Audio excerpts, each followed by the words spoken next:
There's so much left to do on this thing. I don't know what I'm gonna get started on next.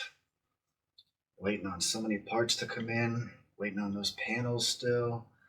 I did get to go to the National Parts Depot yesterday and picked up a few things. I guess we better figure it out. I've been keeping these people waiting. We need to get started on this video like now. Oh, hey, there you are. Welcome back to Foxstang.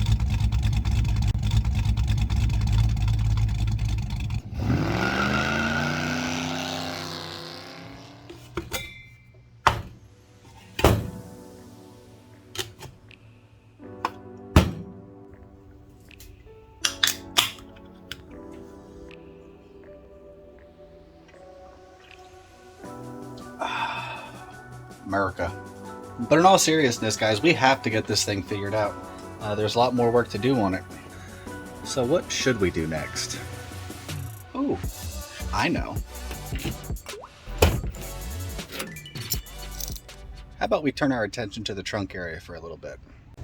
Alright, guys, right? I understand. We're not really finishing one part of the car at a time, but that's the way that it works sometimes. I mean, we're waiting on the panels to come in for the engine bay area to finish that up, but we don't have them yet. And there's other stuff to be done on the car. There's things that we could be doing while we're waiting on other stuff so that we can continue making some progress on this thing. And once those come in, we can jump back over to this area. But trust me, I do want to get the car back down on the front wheels. Once the engine bay is done, we can paint it, put the K-member in, work on getting the K-member. Again, I'm funding all of this on my own money. I'm not rich by any means, so it will take some time, but it will happen, and I cannot wait to get this thing back on the ground. So just know that I am working very hard to get to that point, but for now, let's do what we can, because it's all we can do. We went ahead and cleaned some of this up. You can see that we have removed a lot of the seam sealer all the way up to here. Still have to get a little bit over there. And the same on this side. Still have to get up and over the shock tower there. And a little bit here in the corner. I'm gonna have to use a different attachment. I've just been using a wire wheel. There's a little bit more in this corner here, but I'm gonna turn you around. We've knocked down so much rust off of this. It's looking really good. And we've taken all the seam sealer off here where it meets, and it looks pretty good too. A lot better than I was anticipating. We're gonna go ahead and finish cleaning all this up, wipe it all down and metal prep it. We'll end up putting some Pour 15 over all of this stuff. And then, I'm sorry, that was a guy driving by on a golf cart with some music playing. Anyway, we're gonna prep this for Pour 15 and get it all painted on, cleaned up. So this should end up looking so much better. After we get the Pour 15 on, we're gonna use some body filler in those little holes, and that should be completely fixed once it's all done. Maybe some fiberfill, sand it down, clean it up, smooth it out, and then throw a top coat over everything. And then it's going to get something like boom mat or some kind of a sound deadener. So once all that is on, right, we've prepped it, then we've put the Pour 15 on, used the fiberfill, cleaned it up, top coated it, put the boom mat on it. It's going to be almost perfect. You're never going to know. But before we can prep it and put the top coat on or the Pour 15 on, I've been working my way to getting all this factory sound deadening off. I've just been using regular heat gun and that screwdriver there. Still have to get that one off right there. There's one here, one around here. I'll probably have to get that wiring harness moved out of the way. And then there's a little bit left over there where some of it was removed previously. And then get the rest of this rubber stuff off of here like that. Anyway, we're gonna get back to that, and then we'll catch back up when we get most of that stuff off. Boy, I'll tell you what, guys, it is hot to do this, but I found that it's a lot easier using the heat gun. So I'm just gonna keep plugging away, get the rest of the insulation out of here. I already took this side out. all this looks really good. We just have a few spots of repair to do, so not really too bad. Take a look at this now. Looks like an absolute mess, and it looks terrible. There's stuff everywhere. It's different colors. There's sound deadening in some places, not in some places.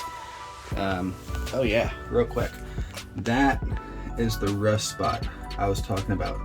So when we remove the windshield, we'll further inspect that, but I am gonna have to source out,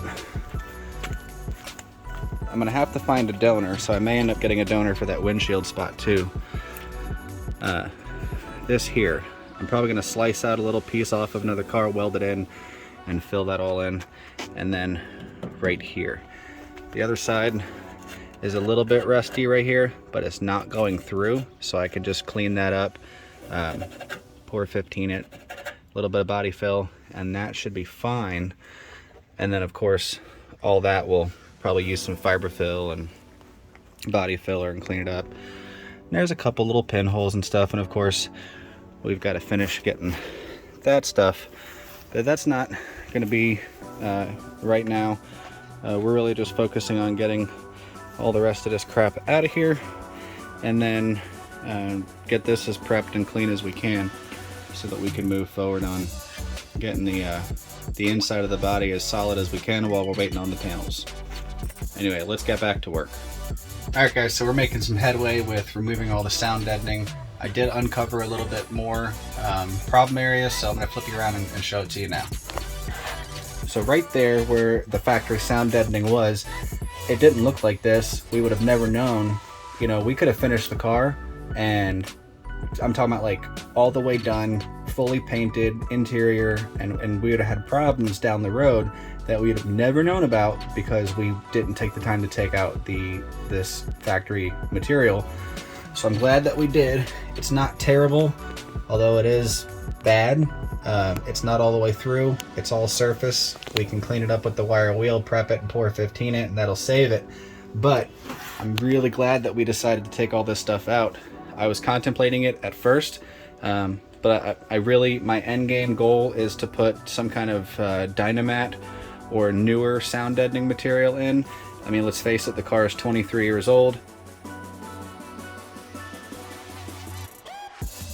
This stuff was great back then, but there's much better stuff now. So, taking out all the old insulation and all the old factory sound deadening and replacing it with superior stuff that's newer, it doesn't matter if it's lighter or heavier. It's not going to make that much of a difference. For me, it's all about keeping it as factory as possible, but if we can do it with some newer technology, that's what matters to me. So I'm glad that we're going to get a really clean blank canvas on here. We're going to get everything finished getting it all out. We'll wire wheel everything, clean it all up, get all the old seam sealer off, which will be replaced later on. But that's going to really give us an option, or the ability anyway, to look into every nook and cranny of the car with the floor pan. With these cars getting as old as they are, they're having a lot more issues. When I was 14, 15, 16 and I had my first Foxbody, and the car was only about 9 or 10 years old, I didn't have these issues. The cars were still 100% solid. I mean, that would be like buying a 2013 or 2014 Mustang now, and you wouldn't expect it to have any problems, because they really don't, unless it's just been in like some terrible weather conditions for a long time all its life and been totally neglected outside. But still, it wouldn't have the level of rust and body issues that these cars are having now, because they're getting up there in age, and they're just, this is what happens to them. Especially with, to me, it'd be safe to say that the cars that are 9-10 years old now are probably going to fare a little bit better when they get to be up there, like in age, because they have much more superior rust and corrosion preventative coatings on them than they did back in 1989. So, oh, and I made a mistake, I'm sorry. The car is 33 years old. not 23 years old. I wish it was 23, or yeah, 23 or 33 years old. I wish it was 23 years old. It'd probably be in a little bit better shape and we could have caught this and saved it before it got this bad. But anyway, that's where we're at right now. Let's get back to work and we'll catch back up. Before we get back to work, I wanted to clear something up really quick. When I say I want to keep the car as factory as possible, that means what I'm visioning for this car is when you look at the car, right? It's going to have some nice wheels on it, but they're like the Celine era correct wheels, and we'll probably end up changing the wheels out here and there. Who knows what we're going to come up with later on, but this is what I'm envisioning for the car now. You know, we're going to be going with a factory color paint code, most likely, a Ford factory color paint code. And when you look at the car, I want people to say, wow, that's a really clean Fox body. You know, we're not going to be going with one-piece headlights. We're not going to be going with monster gauges inside. The interior is going to appear mostly stock. You know, the outside is going to appear mostly stock. It's going to be era correct. It's going to look really clean. We're not going to paint match the trim moldings and side mirrors. All that's going to be in the, that matte black finish or satin black, trim coated. Everything on the car is going to be era correct, and it's going to look really clean, and it's going to look as factory as possible. The only exception is that it's not going to have the air conditioning, power steering, and the wiring harness is going to be tucked. So when you open the hood, it's going to look really clean, really simple. That's my plan for the car. The engine bay will be shaved. Obviously they didn't come like that from the factory, but overall it's going to be kind of like a modified factory look. The outside, the inside, all of that's going to appear almost as clean factory as possible, with the exception under the hood. Obviously it's going to have a built motor, be shaved engine bay, most of the wiring won't be seen, and so forth. Just wanted to clear that up. Let's get back to work. So here's where we're at so far. I got most of this off. There's a little bit around the corner there, but I think next I'm going to remove all that wiring harness. I'm probably going to pull down the pedal assembly and throw that in the sandblaster and recoat that. But this is where we are.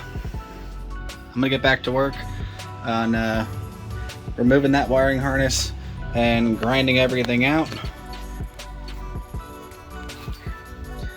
But I think for now, walking over obstacles, I think that's gonna about wrap it up for this video.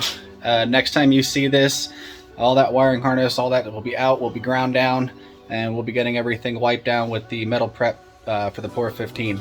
I have to go, today's Sunday, I have to go tomorrow to the paint supply and get some seam sealer and probably some top coat for the Pour 15. I've already got the Pour 15 here, so I don't gotta buy any more of that. But yeah, that's on my agenda. I'm gonna keep working on this, and the next time you see this car, we'll have the floor pretty much ready. So in the next video, we'll be laying down the Pour 15 on the entire floor pan and into the trunk. I might even pick up the fiber fill and get to working on all that part too. And in the meantime, I'm going to try to source out a donor car where I can find those pieces to get the rest of that rust fixed, because the closer we get, we can start prepping this thing for paint. So next time you see the car, that's what's happening. If you like the video, please subscribe, like and share, and thank you as always for watching. We'll see you guys in the next one.